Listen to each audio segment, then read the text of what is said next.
여러분, 한때 유럽 경제를 이끌던 쌍두마차, 바로 독일과 프랑스였죠. 그런데 그 프랑스가 지금 왜 이렇게 무너지고 있는 걸까요?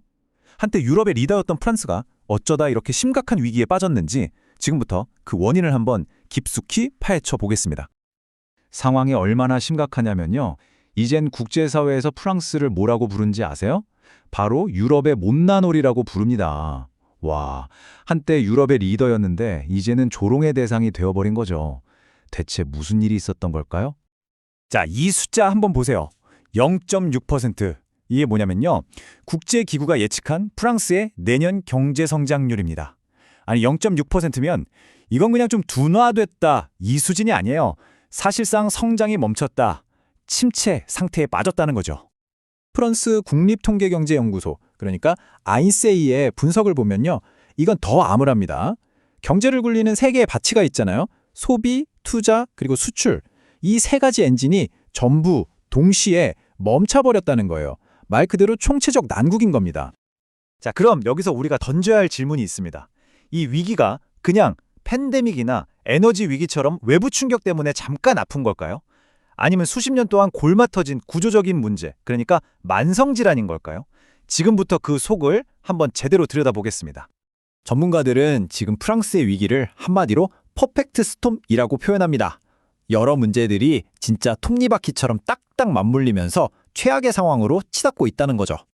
자, 그럼 이 퍼펙트 스톰을 일으킨 네 가지 원인을 한번 짚어볼게요. 첫째, 마비된 정치. 둘째, 눈덩이처럼 불어난 빚더미. 셋째, 경제의 구조적인 결함. 그리고 마지막으로 꽁꽁 얼어붙은 수요까지. 자, 하나씩 따라가 보시죠. 네, 모든 문제의 시작은 바로 정치였습니다. 지금 프랑스 전체를 그냥 마비시켜버린 이 극심한 정치 혼란 말이죠. 이 모든 건요, 2024년에 마크롱 대통령이 던진 정치적 도박에서 시작됐습니다. 조기 총선이라는 승부수를 띄웠는데 이게 완전히 실패로 돌아간 거죠. 의회는 마비됐고 예산안 하나 제대로 통과시키지 못해서 총리가 쫓겨나는 일까지 벌어졌어요. 아니, 2년도 안 되는 사이에 총리가 5번이나 바뀔 정도면 이건 뭐 거의 살얼음판을 걷고 있는 거죠. 이런 정치 혼란은 당연히 경제에 직격탄을 날렸습니다. 세계적인 신용평가사 피치가 프랑스의 국가 신용 등급을 떨어뜨리면서 딱 꼬집어서 말했죠. 정치적 리스크가 문제라고요.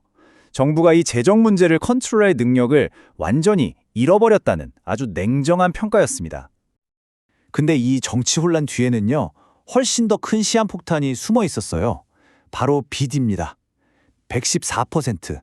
이게 프랑스의 GDP 대비 공공부채 비율인데요. 이게 무슨 말이냐면 나라가 1년 동안 버는 돈보다 빚이 14%나 더 많다는 뜻이에요. 정말 어마어마하죠? 자, 이 그래프를 보시면 더 와 닿으실 겁니다. 프랑스의 부채 규모는요, 과거에 심각한 재정 위기를 겪었던 그리스, 이탈리아 바로 다음이에요. 유로존에서 세 번째로 높습니다. 한때 유럽의 리더였던 프랑스가 이제는 유로존의 골칫덩어리가 되어버린 셈이죠. 더 무서운 건요, 이 빚 때문에 앞으로 내야 할 이자입니다. 이게 진짜 상상을 초월해요. 2029년쯤 되면 프랑스가 1년에 이자로만 내야 하는 군이 무려 1,000억 유로, 우리 돈으로 약 140조 원에 달할 거라고 합니다. 이 돈이 어느 정도냐면요, 나라 전체 교육 예산보다도 많은 돈이에요. 번 돈을 고스란히 이자 갚는 데 써야 하는 상황이 오는 거죠. 자, 이제 좀 더 근본적인 문제로 들어가 보겠습니다. 이건 뭐 하루 이틀의 문제가 아니고요. 수십 년 동안 프랑스 경제의 발목을 잡아온 고질적인 구조적 문제들입니다.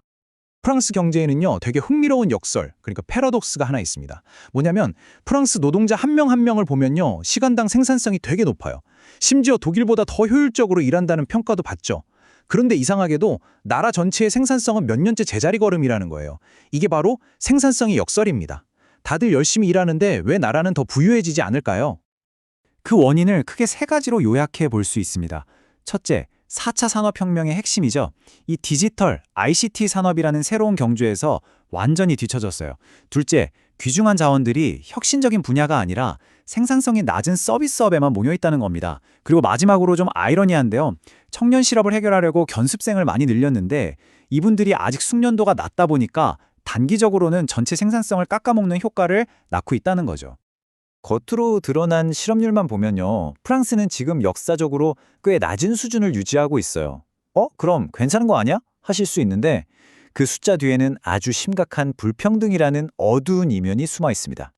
이 표가 그 충격적인 현실을 그대로 보여줍니다. 보세요. 프랑스 국적자의 실업률은 6.8% 정도인데 비EU 출신 이민자의 실업률은 14.2%로 2배가 넘습니다. 특히 청년층으로 가면 이 격차는 정말 아찔할 정도로 벌어지는데요. 비EU 출신 청년 실업률이 무려 27%예요. 4명 중 1명 이상이 일자리를 구하지 못하고 있다는 끔찍한 현실이죠. 자, 이제 퍼펙트 스톰을 완성하는 마지막 조각들을 맞춰볼 시간입니다. 도대체 사람들이 왜 지갑을 닫았는지, 그리고 왜 수출마저 힘을 잃었는지 그 이야기를 해보죠. 원인은 간단합니다. 높은 물가, 그리고 불안한 정치 상황. 이것 때문에 프랑스 가계가 미래에 대한 불안감으로 완전히 지갑을 닫아버린 거예요. 돈을 쓰는 대신에 혹시 모를 상황에 대비해서 저축만 하는 거죠. 이걸 예비적 저축이라고 하는데요. 이 때문에 저축률은 사상 최고치를 찍었습니다.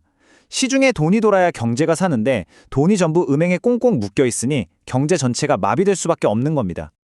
네, 지금까지 살펴본 것처럼 정치 마비, 부채, 구조적 문제, 수요 실종, 이 4가지 문제가 아주 복합적으로 얽히면서 프랑스를 벼랑 끝으로 몰고 있습니다.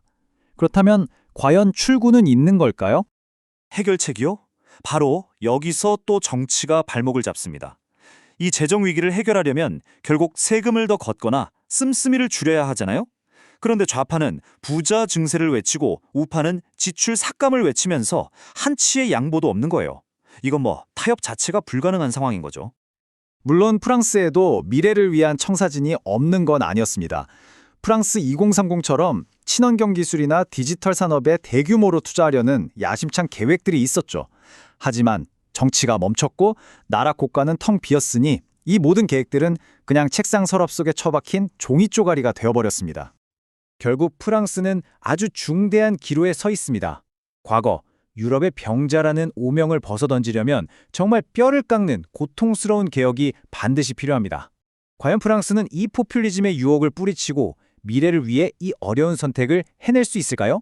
그 답에 프랑스뿐만 아니라 어쩌면 유럽 전체의 운명이 달려 있을지도 모릅니다.